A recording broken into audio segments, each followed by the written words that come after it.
Welcome to our Community Church Unitarian Universalist. I am your worship associate, Alicia, and it is a joy to be with you here today. So who are we as Community Church? We are a progressive, open-minded, and inclusive religious community. We welcome all who are on a spiritual search for truth and meaning.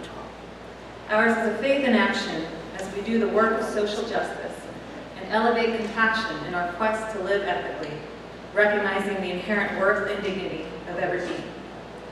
Please look to your weekly email for announcements. One very important announcement is that after the service, we are going to be having a congregational meeting. We have a few things to discuss, and one large thing we need to discuss is the Ministerial Search Committee. You will meet the members and just have a Q&A about how this is going. Today we are very pleased to have a familiar face in our pulpit, Rev Jacqueline Luck. Reverend Luck is an active member. Yeah, why not? Sure. Reverend Luck is an active member of this church, Community Church, and Minister Emerita of Holston Valley UU Church in Tennessee. Please turn to the back of your order of service and join me with our land acknowledgement.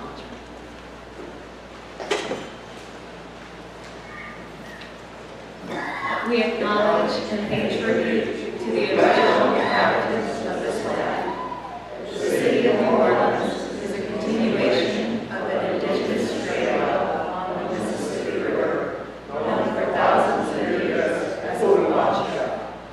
Tribes that have lived on this land include Caddo, Natchez, Choctaw, Chitimacha, Homa, Tunica, Biloxi, Atacama, among others.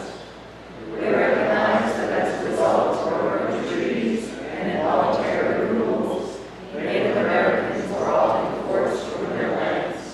We remember and pay respect to the communities impacted by these actions. Native peoples have lived on this land since time immemorial, and the resilient voices of Native Americans remain an inseparable part of our local culture. With gratitude and honor, we acknowledge the indigenous nations that have lived and continue to thrive here.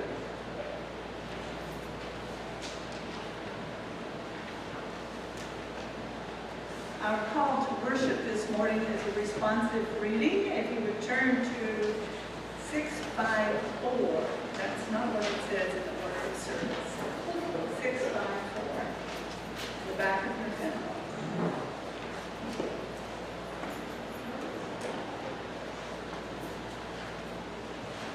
You know, I'm going to read the bold and you're going to read the italics. When I was an intern, I had to write me. Part I was supposed to do with that, been a member of the congregation so long, much longer than I've been a minister. Anyway, deep in ourselves resides the religious impulse. Our passions are vague rises. We have religion when we stop deluding ourselves that we are self-sufficient, self-sustaining, or self-derived. We have religion when we hold some hope beyond the present, some self-respect beyond our failures.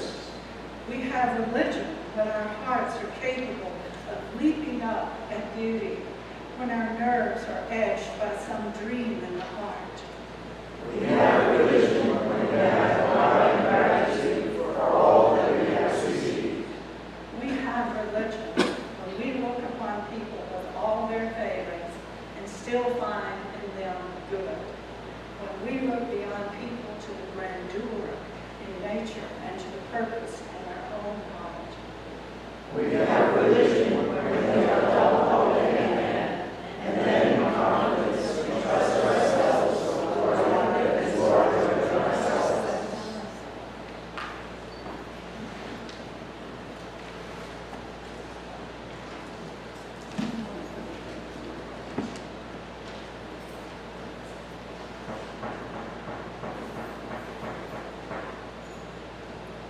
Let us now prepare for worship with our chalice lighting.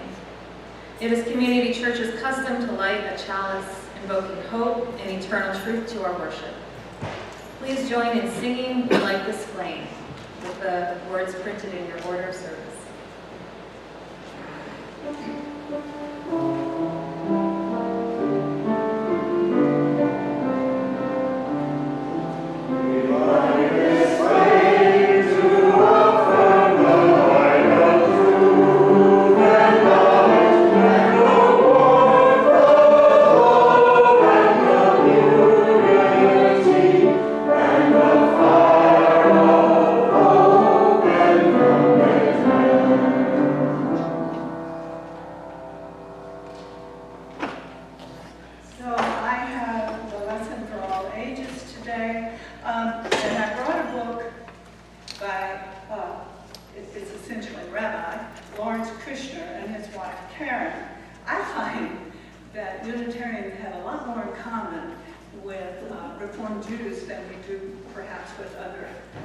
Churches. So I really like what he has to say here.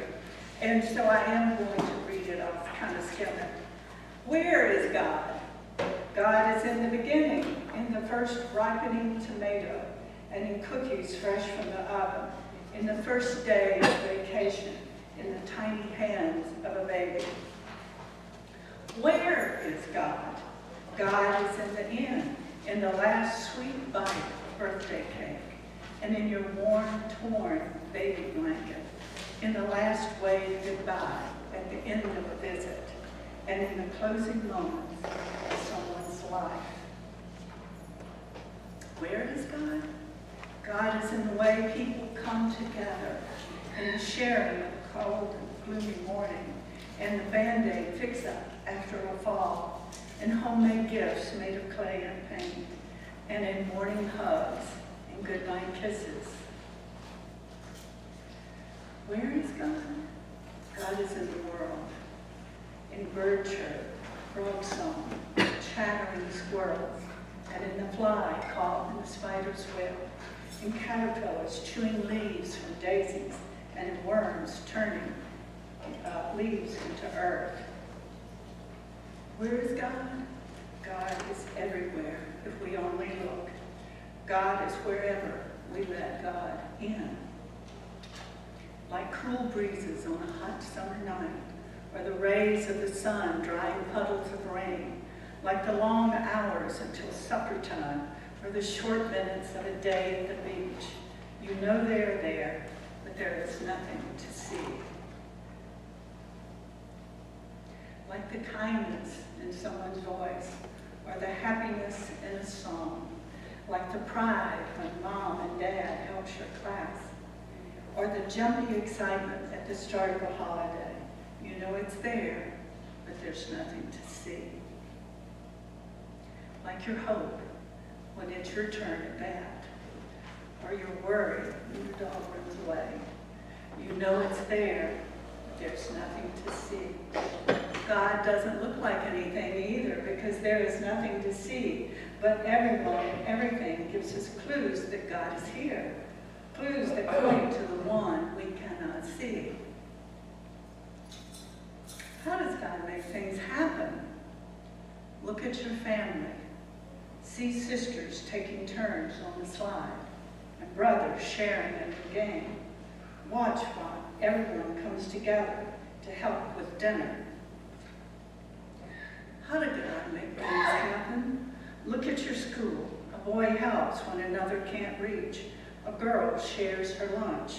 Watch how everyone shows the savings. Watch how everyone shares the swings to a new friend. How does God make things happen? Look at your town. One family gives money for people who lost their home. A neighborhood gathers books for children in the hospital. Watch how everyone helps a family with a new baby. How does God make things happen?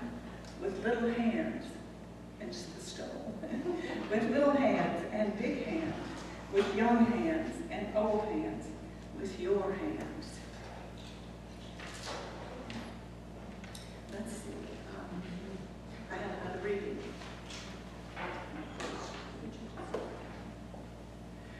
So I have this marvelous meditation book by my friend Nancy Schaefer. were I to teach a course on God. Were I to teach a course on God, I would begin with a plate of persimmons. The sweet, crisp kind, the ones more orange than red, the hard, squat fuchsias. I eat every November morning on hot wheat cereal with almonds. I would slice the persimmon gently across their fat centers and then hold them out. See the star shape I would offer so all might wonder. I would slice brown box pears straight down their middles so the threads of each stem traced wistfully down to that rounded place where dark seeds lie, tear-shaped and wet in white fern flesh.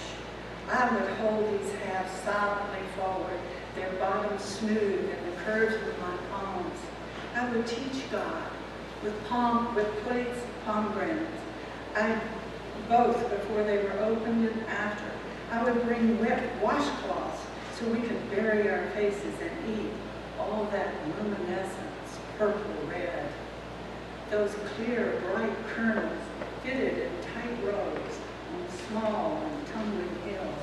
All that juice, so easily broken, sweet and puckery at once. We would say nothing.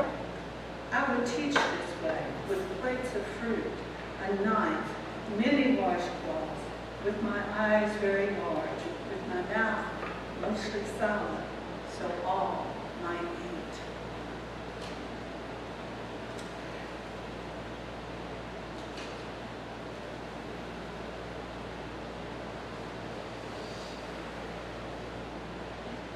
Now is our sacred time of joys and sorrows.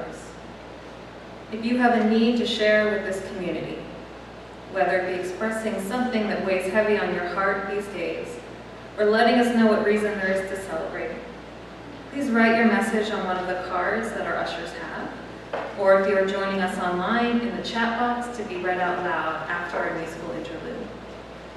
You can stay seated for our musical interlude, which is number 354, We Laugh, We Cry.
A joy from Will. It's a joy to have Lily back in church. Our friends.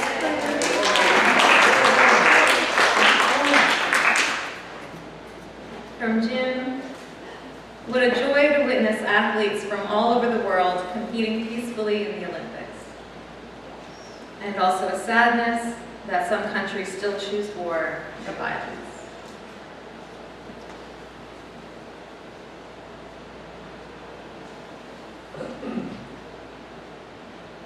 And we will light 2 more candles. One for the joys left unsaid, perhaps still waiting to be shared, and one for the sorrows left unsaid, perhaps that we cannot yet put words to. But know that we love you and we hold you in our hearts.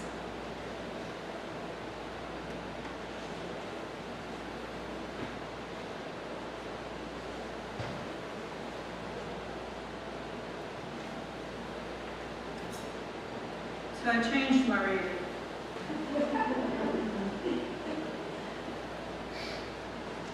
I want to do one from Walden, Henry Thoreau.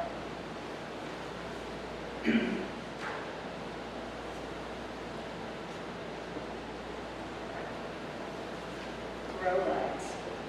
In the midst of gentle rain, while these thoughts prevailed, I was suddenly sensible of such a sweet and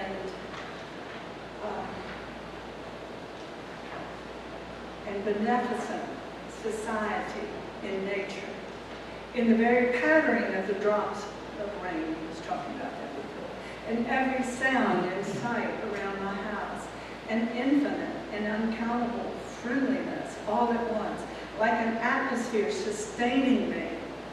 It's made the fancied advantages of human neighborhood insignificant, and I have never thought of them since. Every little pine needle expanded and swelled with sympathy and befriended me. I was so distinctly made aware of the presence of something kindred to me, even in scenes where we are accustomed to call wild and dreary, and also that the nearest of blood to me and humanist was not a person, not a villager, but I thought no place could ever be strange to me again.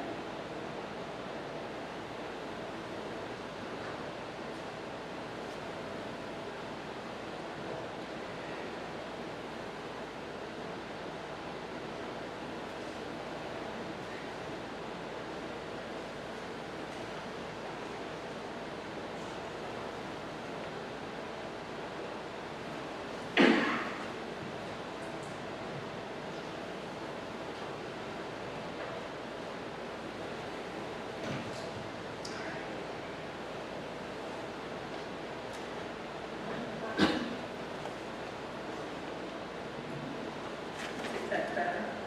Okay.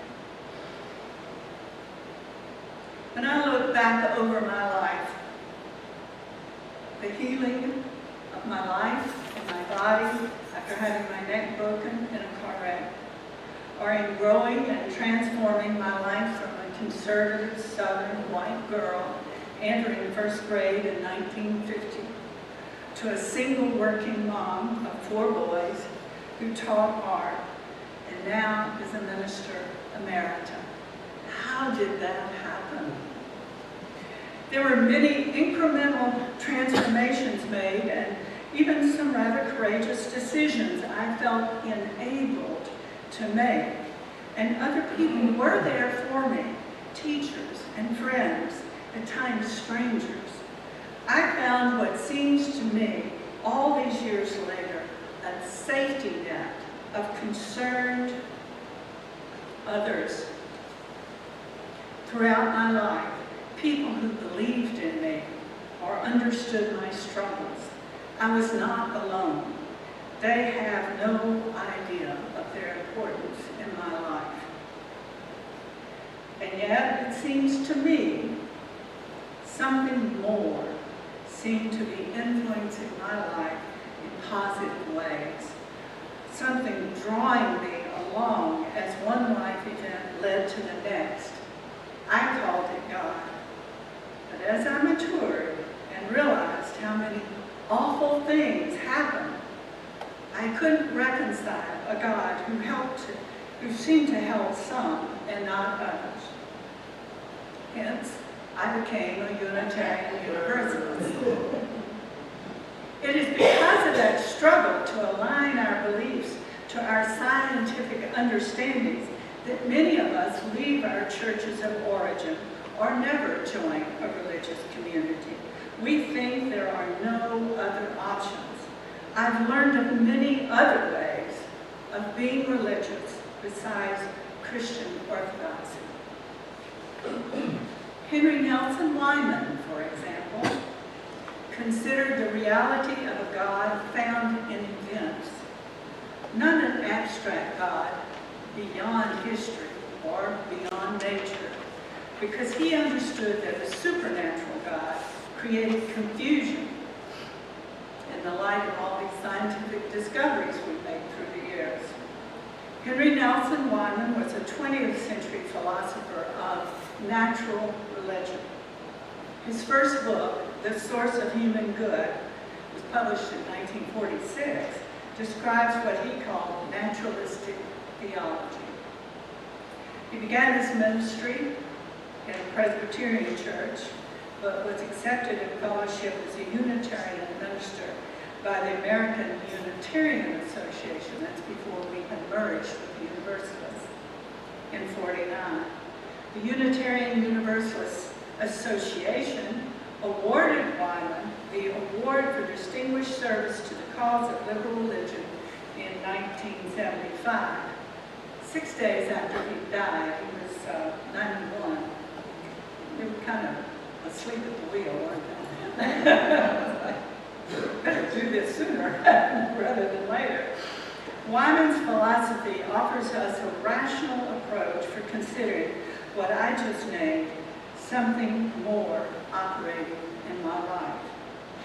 With his concept of the creative, transformative encounter. The creative, transformative encounter is available every day of our lives, regardless of our beliefs.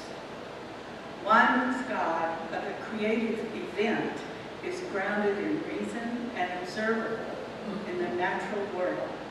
This God is not supernatural. For centuries within congregations and the larger academic, liberal, religious, and philosophical world, there have been avid discussions about the location of the divine, immanent within the natural world or omnipotent, above the natural world or supernatural. Natural religion today has come to mean a whole gamut of things. So this morning I'm going to just use one definition from my theological dictionary. Natural religion is a system of religious beliefs derived from observations of the physical world and discoverable by human reason without necessarily positing a supreme being or God. Three pioneers that forged interpretations of Western religion that were constructively related to contemporary scientific views of the nature of things are Henry Nelson Wieman, Pierre Teilhard Chardin, and Alfred North Whitehead. William Murray wrote in the spring 2009 UU World article that many contemporary liberal theologians focus on the concept of God as a power within the natural universe. God as immanent and having the power of persuasion, like a magnet that draws us toward love and goodness. That feels like what I've experienced. God as a magnet drawing my life toward love and goodness, healing and spiritual growth. Liberal religious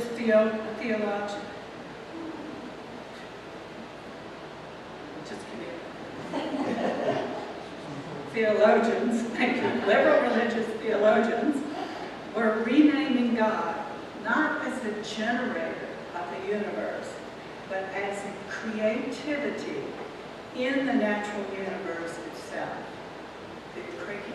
creativity within the natural universe. The task to Weiman was to find a naturalistic way to think of God that has to do with life on this earth, excluding the supernatural. He sought a theology based on what can be observed or experienced. Weiman asked of himself, what operates in human life with such character that it will transform men and women as they cannot transform themselves, saving them from evil and leading them to the best that human life can reach, provided they reach required condition? Weiman's answer to himself was the creative transformational event operates in human lives, saving and transforming us in ways beyond our abilities. The required condition is a commitment of the self to intentional creative growth and transformation. I think Henry Thoreau's life is a perfect example of someone that has committed themselves to creative growth and transformation. He lived long before Weiman. And yet, an example Weiman gave that I read, but I couldn't find it to quote it exactly to you, was two old men, long-term friends, who met regularly to go for a walk. They walked along a nature trail silently, acutely aware of each other, nodding occasionally, perhaps a quiet smile. Not a word is said. There is no need for words. They are communicating, sharing themselves with each other, and their hearts are warmed, spirits are lifted, and it is a better day. It's a better day, not only for the men, but the world is enriched. New meaning and value emerge, transforming us towards human good through these moments of creative communication or events of creative interchange. The friends didn't create the transformative experience. The creative experience event transformed them. In Christianity, that is called the grace of God, and it cannot be manipulated or even earned, as it is true with the creative event of Weiman's religious philosophy. Weiman then asked, how might we be saved? And his answer was by faith, the ultimate commitment to the creative process, a commitment that necessitates our co-creativity or participation. As I just described, showing up, opening up, paying attention, valuing or recognizing the creative events as bringing qualitative good and meaning to our lives. The God that troubled the waters, though poetic, and created the heavens and earth is not what Weiman had in mind. Weiman's understanding is that God is the actual creating of the heavens and the earth. The process of creation is the creative event. Or you can call it God, he said. Weiman didn't care. You could call it the creative event, or you could call it God. To him it was the same. I remember being challenged by my Unitarian Universalist minister in a class when I first joined the church to make a list of all the ways that God was active in my life. I had no idea what he meant. God came to saints and Jesus, not to a regular person like me. When Weiman asked the question, how do we know or experience God? His answer is in the creative event. As liberal religious people, we owe Weiman and these other men philosophers I mentioned before, a great debt, because they gave us a way to identify and speak of that which influences our lives, transforms us in creative encounter, and is the source of human good. God, if you will, within our daily lives, based in empirical naturalism. I'm thinking of a visit I made to Yosemite one summer. I went up into the higher range of giant sequoias in a flatbed trailer behind a tractor. Private vehicles weren't allowed. We were told to keep silent and avoid chattering as we drew near to the trees. We spread out. I felt as if I had walked into a magnificent cathedral. The sequoia branches formed a vaulted ceiling overhead, filtering out the glare of sunlight. The air was pungent. It was quiet and vast. I was small, very insignificant in comparison. I felt incredibly peaceful. And yes, there was the urge to drop to my knees in reverence with tears in my eyes. These transformative events of our lives that we mark as having been notable. I mean, all these years, I can still call it all up. It was notable. We mark them as notable, are one of the places we encountered the immanent God of the natural world. With no belief in an omnipotent God, Henry Weiman supported the value of a prayer life. He considered prayer a creative event, an opportunity for personal growth, transformation, new insight, sensitivity, self-integration, and deepening community. It wasn't about, do this for me.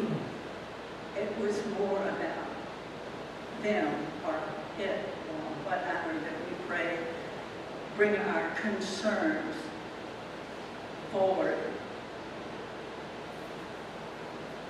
and pray that we might behave appropriately in whatever time, be able to soothe their pain with no belief in an in this naturalistic philosophy of Weiman's. Any acts thwarting creativity are evil. Evil destroys transformation and human good. Weiman writes in The Source of Human Good. Even though none of us considers ourselves evil, our resistances, letting our fears limit our potential for good, are sinful, as they are turning away from the creative transformational events of our lives. God. Our valuing accumulation of material goods, or created goods, he called them, as more valuable than creative transformational events, meaningful relationships, or human good, also thwart creativity and are wrong.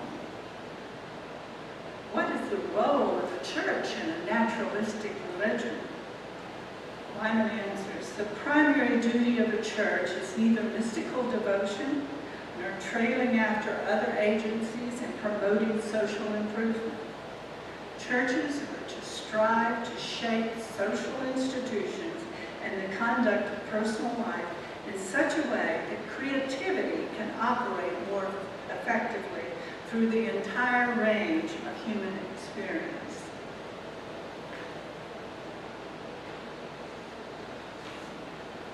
The mission of the church is to lead its people to the full and free acceptance of human destiny with its hazards, its suffering, and its glory.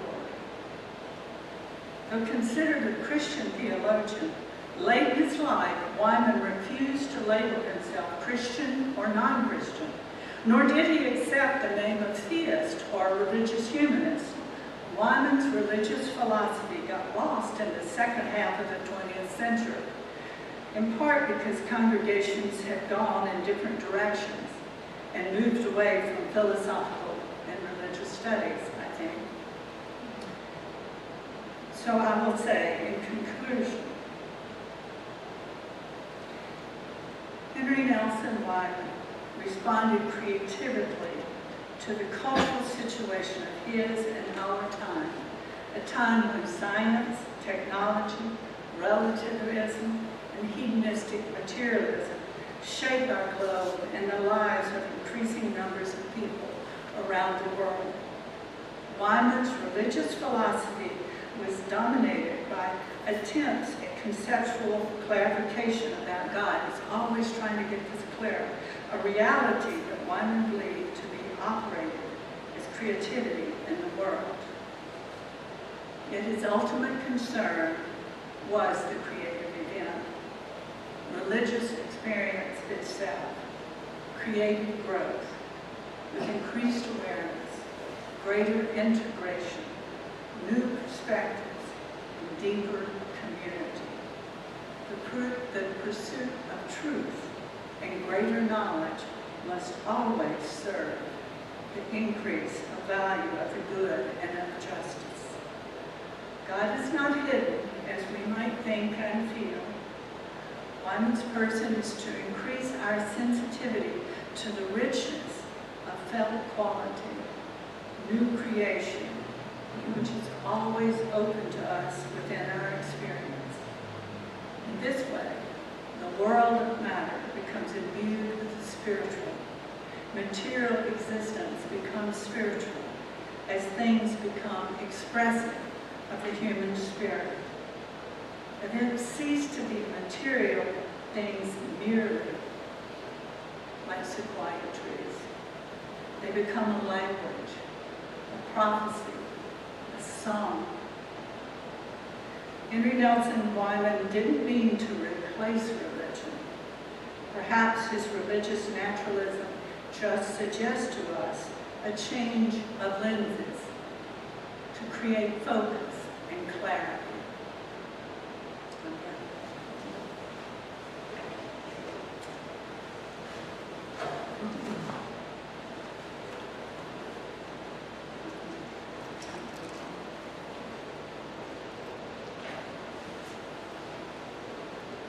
Community Church Unitarian Universalist is a self-sustaining congregation. Members and friends' generosity help us do the sacred work of bringing justice, spirituality, and compassion to our community and beyond. You can give online at ccuunola.org/stewardship or by texting the number which is on the back of your order of service at the bottom. And you can also send us a check to 6690 Fleur de Lis Drive, New Orleans, 70124. We are sharing our collection today, and Michelle is going to tell us first about where our offering will be going this morning.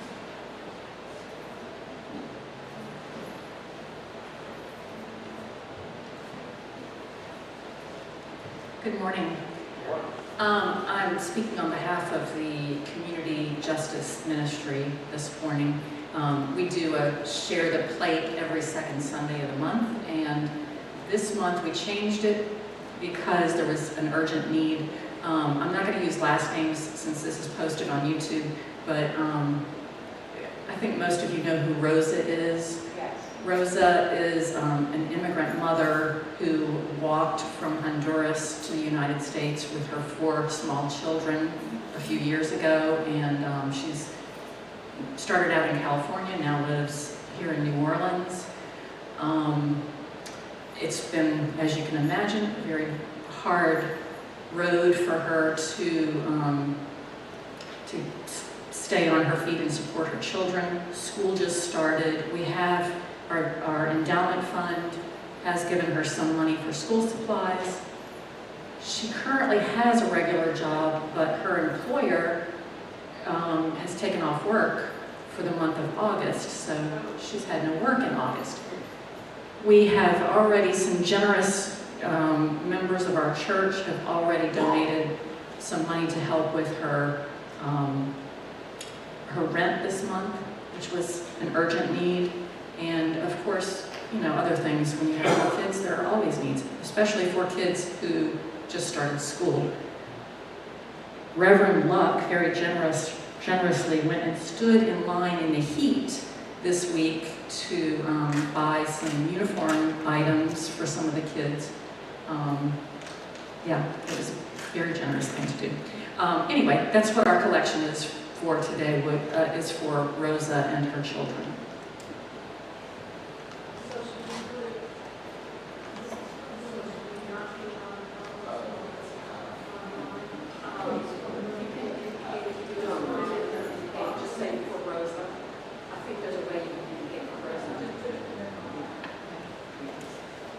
So we will sing 329, Life Has Loveliness to Sell.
So the benediction also is a responsive reading. If you would like to turn to 657 in the back of your hymnal.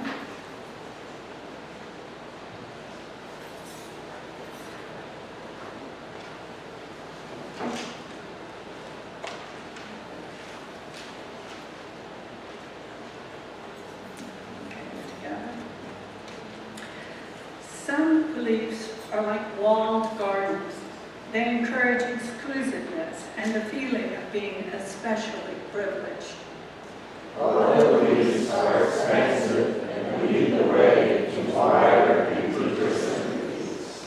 Some beliefs are like shadows clouding children's days with fears of unknown calamities. Other beliefs are like sunshine, blessing children with warm happiness. Some beliefs are divisive, separating the saved from the unsaved, friends from the enemies. Other beliefs are bonds in a world community where sincere differences unify by. Some beliefs are like blinders, shutting off the power to close one's own direction, power to choose one's own direction. Other beliefs are like gateways opening wide vistas for exploration. Some beliefs weaken a person's selfhood. They blight the growth of resourcefulness. Other beliefs nurture self-confidence and enrich the feeling of personal worth. Some beliefs are rigid, like the body of death, impotent in a changing world. Other beliefs are pliable, like the young sapling, ever growing with the upward thrust of life.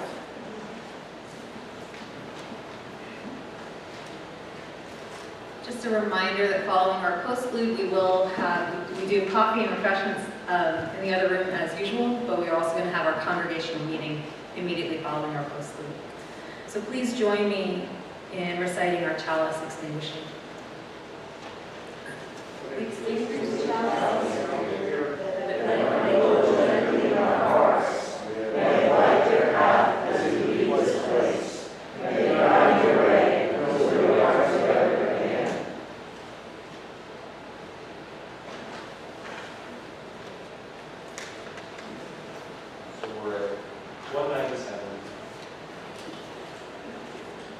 Amen.